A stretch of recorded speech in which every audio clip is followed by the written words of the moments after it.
there are really three things that stand out to me in the market today that I want to call out before we dive into the research. And the first is that companies are increasing their spend on all things talent acquisition technology. And that's really been a trend even starting during the pandemic, even when hiring was slowing down, even when companies had hiring freezes in place. We saw that companies really were looking at technology to support remote work, to support the labor shortage that we're seeing today, to be able to support this very different world that we're in. So this investment in technology has really been a big theme over the past 2 years. And with that, we've seen a lot of investors looking at this space and saying, I want to invest in talent acquisition technology.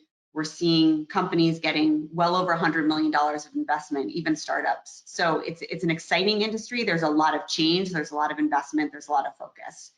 And with that change and that investment, the second theme that I want to call out here is that the landscape has become incredibly complex. There are new providers, new categories. It's really hard to make sense of a TA tech stack today when there are so many moving parts.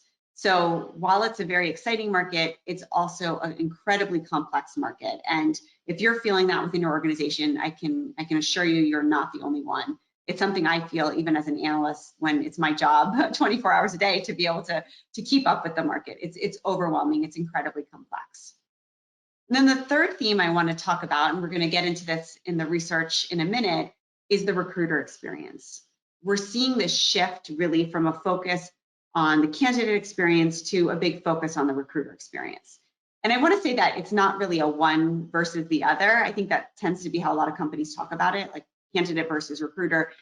Both are equally important, but what we've seen in the past few months especially is that this recruiter experience is so important.